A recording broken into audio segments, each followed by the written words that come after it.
That one beam just...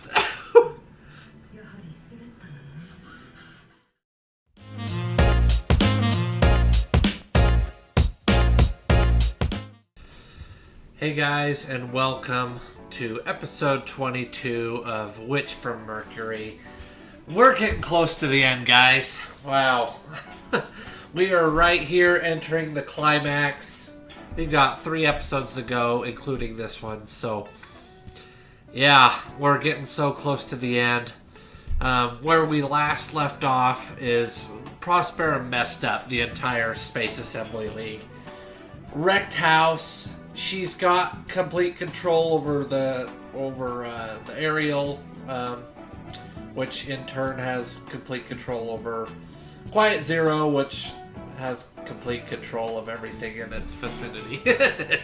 So, yeah, it seems to be Quiet Zero's like an amplifier to amplify the aerial's abilities to overwrite permit, what are they called? Permit links or whatever they're called, which essentially powers everything. It's like the internet here. It's like just controls. It does everything. So anyway, so she's done that. She literally messed up an entire fleet. She's got like a whole setup of like swarm like mech things that are controlled by the aerial, which seem to be more effective than normal mobile suits. So yeah. At least compared to the Space Assembly. Maybe they were just a bunch of jobbers, and they're not good. But I doubt it. It's probably just overpowered.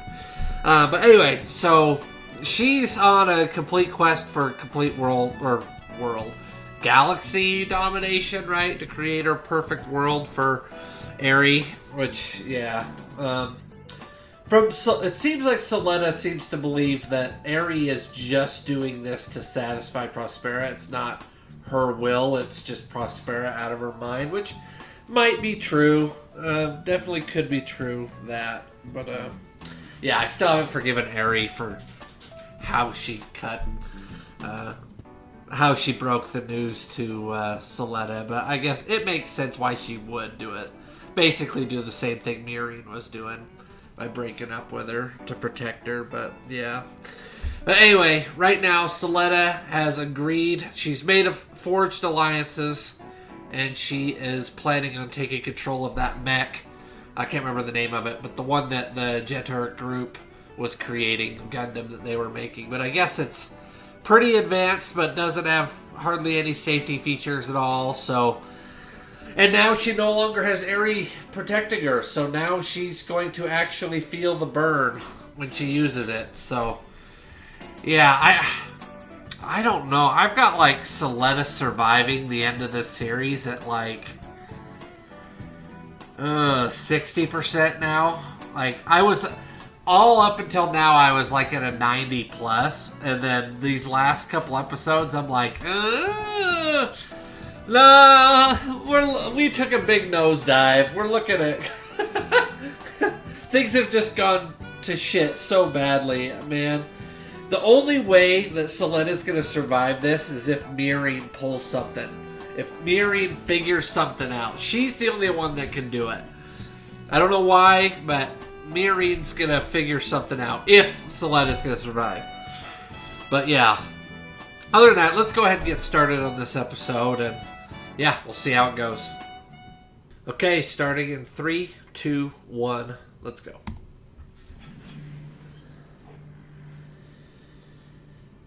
Yeah, they seem to be quite effective. Like, they're not hampered at all by being controlled by an aerial. They operate almost better than any mobile suit pilot.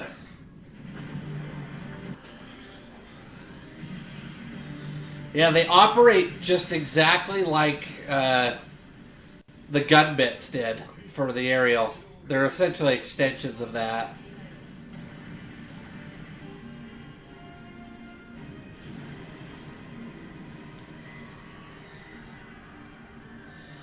They can just turn everything against you. That's so broken. You might as well not even try to fight them, guys. Just back off. Like, there's nothing you can do.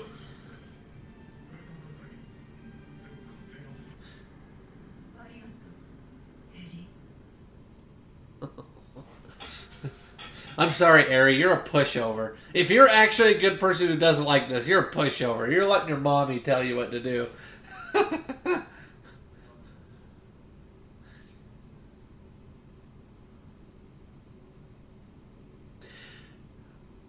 This is kind of like an inverse of what Suletta was going through after she got dumped.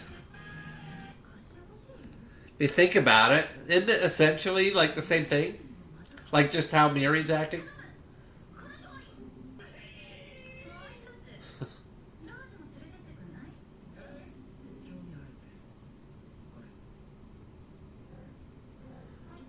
Is that guy gonna become useful too? Are the two randoms that have been a part of that dueling committee gonna be actually useful? Both of them? I mean, what's her face has already proven herself useful. I like Jet Turk House. I struggle to say it. Jet Turk.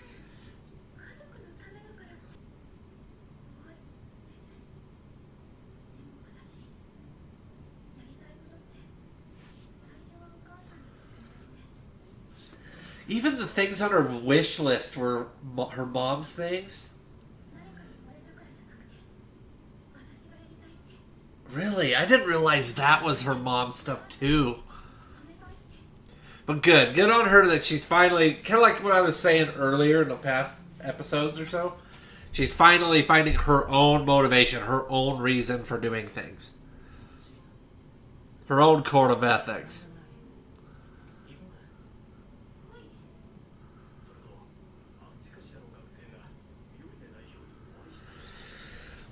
Suletta's gonna meet her.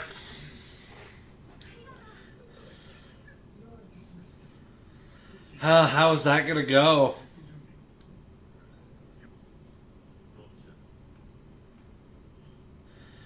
Yeah, Guel has no choice but to let her in. She's the only one that can get Miorine out of that room.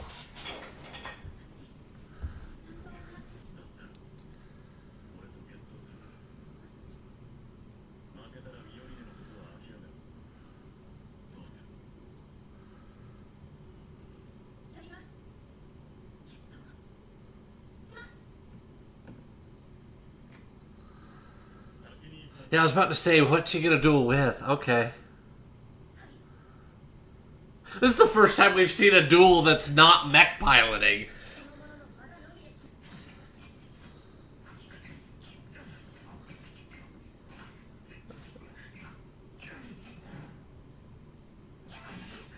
So they were actually trained in fencing. Was this like happening in the background and I never noticed it?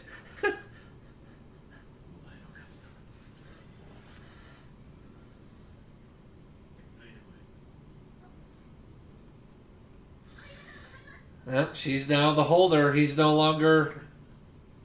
He let her win, though. There's no way he went all out. That was like too quick of an ending.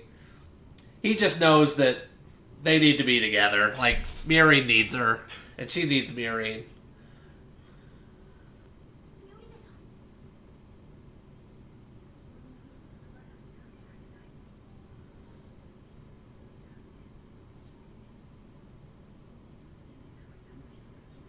It wasn't because of you. She just used you.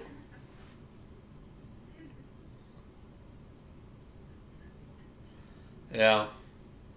Prospera.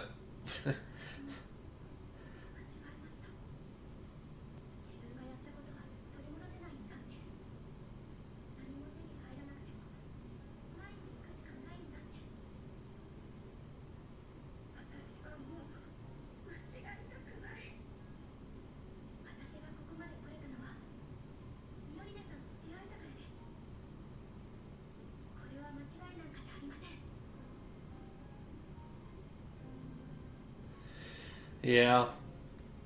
I feel like Suletta's the perfect person to get Miorine out of this. Like what she says. She was literally right where Miorine was a few episodes ago.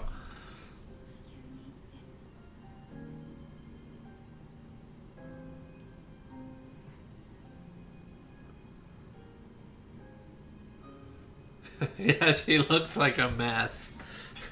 Just like Suletta was a couple episodes ago.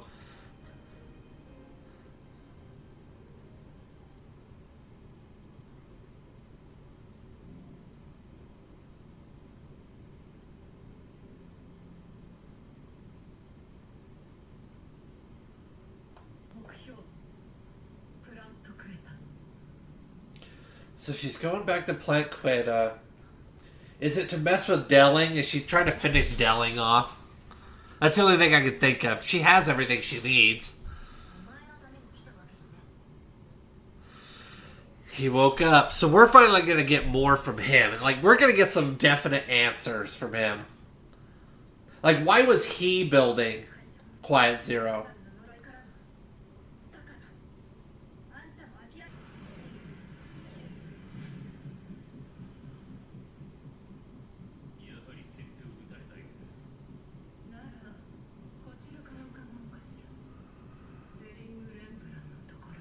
Okay. I thought they were still keeping him at Plant Queta to heal, but I guess not.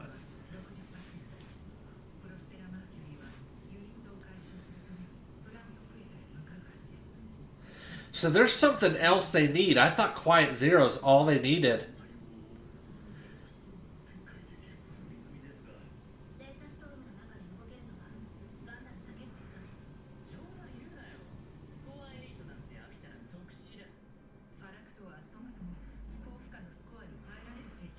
Gotcha. So Gundams can get past that. It's just the pilots normally can't. Like, that makes sense, because that's what happened to Sophie.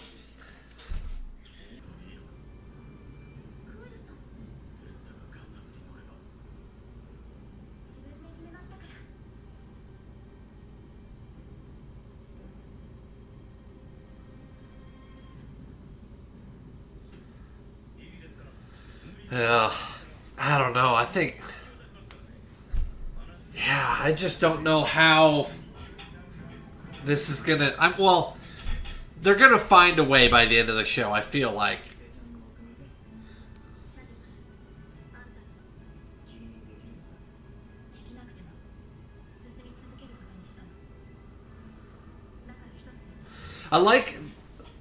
I was about to comment on it earlier, but it seems like Suletta's moved past Prospero, like, move forward, gain 2 thing.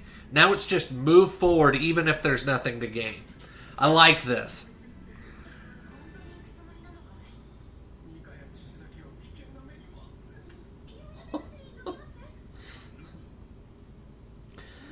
He's gonna pile in.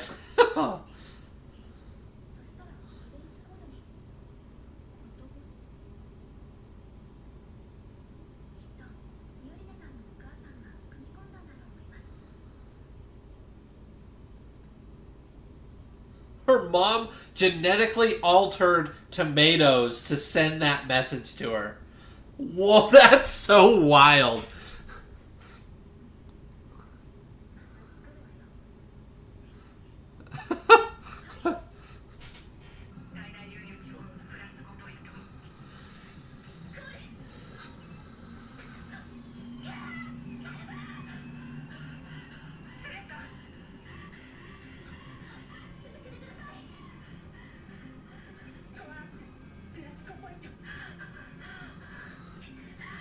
Yeah, Miorine has no, like...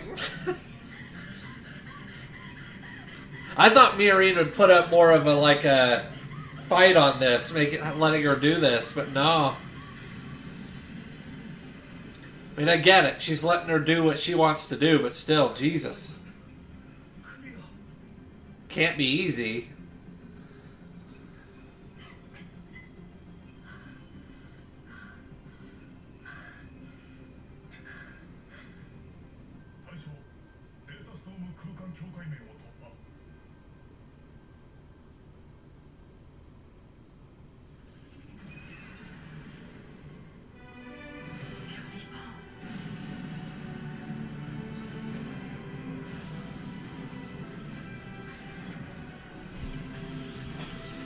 Caliburn looks huge. Like, it looks like it's a Hulk compared to... At least from what I've gathered, it looks more Hulk, like, beefy.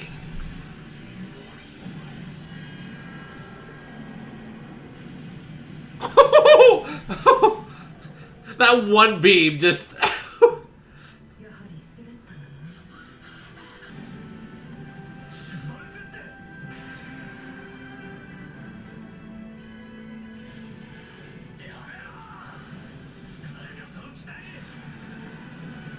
Huh, okay. Oh, it's Laudna, yeah.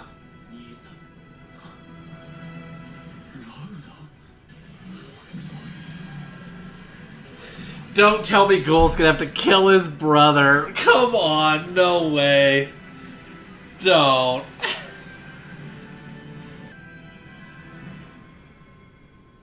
Okay, from that angle it didn't look that beefy. It was just like earlier, it looked a lot beefier than the aerial.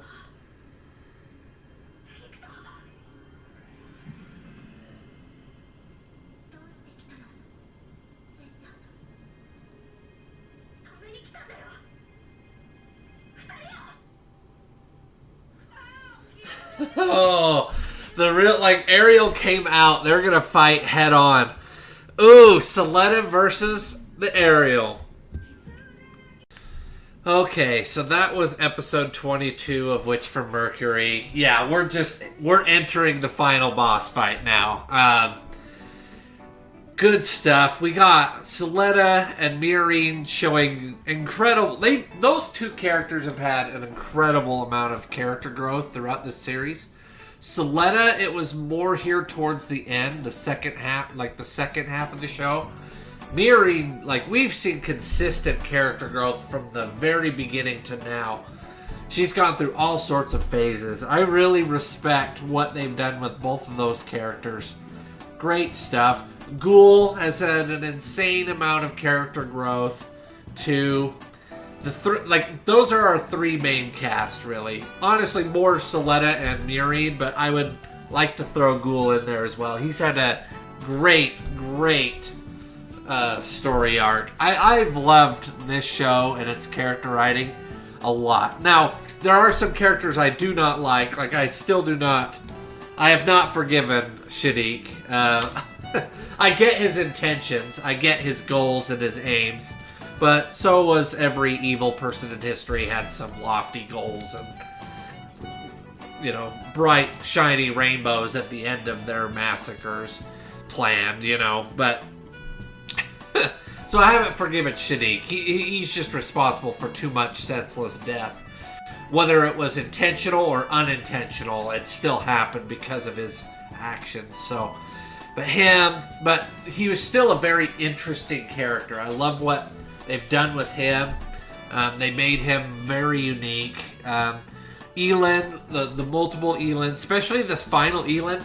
The other Elins, like the first Elin, you know, you learn a little bit about and you can sympathize with him. We honestly haven't learned next to nothing about the real Elin. So I can't really comment on him, whether, you know... But this Elin, when he entered the scene, I hated him. He was the worst Elin. I could not despise the guy anymore. But now, it all makes sense for his character. Like, he didn't do anything that... Like, it was all in the name of survival. He played the dog, and he was playing the role to the best of his ability to try and survive. And then, at the first opportunity, he's trying to get out. And then he was trying to help Noria along the way towards the end as well. So I've grown to really like this final Elin. Well, maybe he's not the final Elin. I doubt we're getting a new Elin in the last couple episodes, but we'll see. But anyway, I've really liked this Elin. The three main characters. Prospera is a fantastic villain. Great plot twists with Aerie and whatnot. This has been a very good show.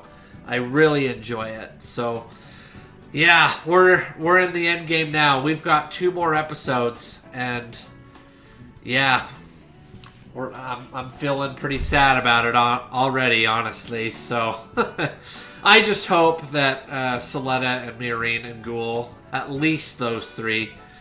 I want everyone to make it out, but those 3 especially, I want them to make it out of this. But awesome. Well, thank you guys for riding with me this far. I guess we'll move on to the next one. But for now, if you'd please like, subscribe, comment, I'd appreciate that. And we'll see you at the next episode. See ya. Bye.